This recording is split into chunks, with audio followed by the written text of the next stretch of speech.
મિત્રો મારી ચેનલમાં તમારું સ્વાગત છે। આજે આપણે મસ્ત ચકરી બનાવીશું।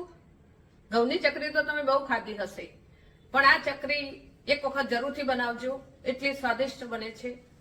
તો ચલો મારા રસોડામાં જઈએ અને મસ્ત ચકરી બનાવીએ।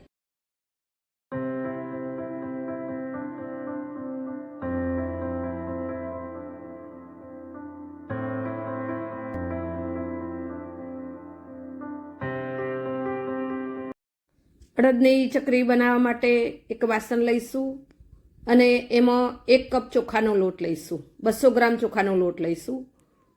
1/4 કપ અડદનો ઝીણો લોટ લઈશું। 50 ગ્રામ જેટલો અડદનો ઝીણો લોટ લઈશું, એ એમાં નાખી દઈશું। અને 50 ગ્રામ દાળિયા મેં લીધા છે ચણાના શેકેલા, અને પૌવા 50 ગ્રામ લીધા છે। બંનેને દળી નાખીશું, એકદમ ઝીણું મિક્સરમાં દળી લઈશું અને એ પણ વાસણમાં નાખી દઈશું। હવે 1 ટેબલસ્પૂન તલ લીધા છે મેં। ચકરીમાં તલનો સ્વાદ બહુ મસ્ત લાગે છે। 1 ટીસ્પૂન મરચું લઈશું, તમે વધારે તીખું ખાઓ તો વધારે લઈ શકો છો।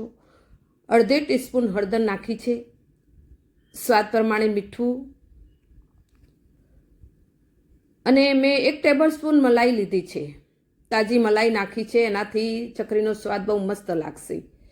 અને 1 ટેબલસ્પૂન ઘી લીધું છે। ઘી નાખી અને બધું મિક્સ કરી લઈશું। ઘી નાખવાથી ચકરીનો સ્વાદ ઘણો વધી જશે। હવે બધું મસળી અને બસ આ રીતે મોયણ કરી લઈશું આપણે। વધારે મુઠ્ઠી પડતું લેવાનું નથી મિત્રો, નહીં તો ચકરી વેરાઈ જશે। હવે એનો લોટ બાંધી દઈશું।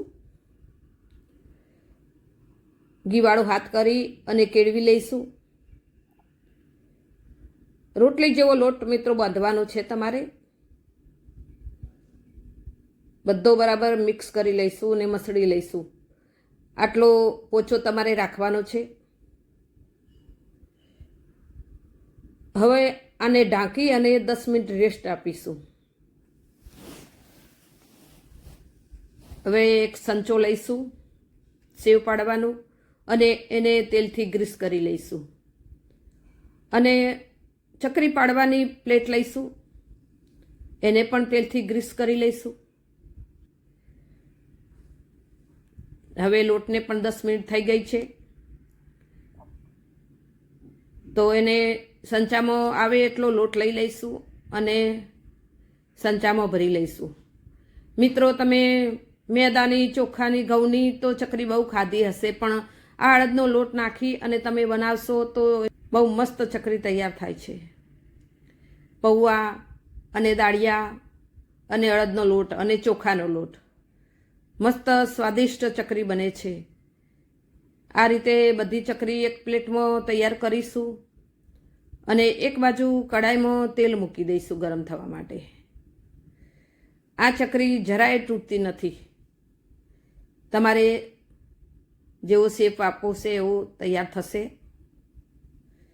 આ રીતે બધી જ ચકરી તૈયાર કરી લઈશું। હવે આપણું તેલ પણ આવી ગયું છે, તો પહેલાં ગેસ વધારે રાખીશું અને પછી ઉથલાવી અને ગેસ ધીમો કરી દઈશું, તો અંદર સુધી ચડી જાય।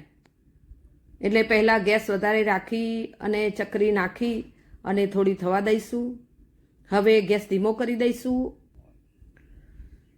ધીરે ધીરે અંદર સુધી ચડી જાય એ રીતે ચડવી લેવાની। મિત્રો તમને જો આ મારો વિડીયો ગમે તો તમે જરૂરથી બનાવજો। સ્વાદિષ્ટ અને એકદમ પોચી બને છે, ઉપરથી ક્રન્ચી અંદરથી પોચી એવી મસ્ત ચકરી તૈયાર થાય છે, અને સ્વાદ પણ મસ્ત આવે છે। તો તમે આ રીતે જરૂરથી એક વખત બનાવજો। હવે બીજી નાખીને પણ ચડવી લઈશું। આ રીતે બધી જ ચકરી તૈયાર કરી લઈશું। બની છે ને મસ્ત। તમે આ ચકરીને 15 દિવસ સુધી સ્ટોર કરી શકો છો। ચા સાથે ખાવો, એમનેમ ખાવો, બાળકોને પણ ભાવશે, ઘરમાં બધા જ વ્યક્તિને ભાવશે। એટલી મસ્ત ચકરી બને છે, દેખાય છે ને મસ્ત।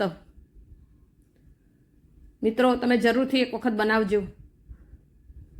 કેટલી સોફ્ટ અને ક્રન્ચી બને છે. સ્વાદ પણ બધી ચકરી કરતો અલગ આવશે, સ્વાદિષ્ટ.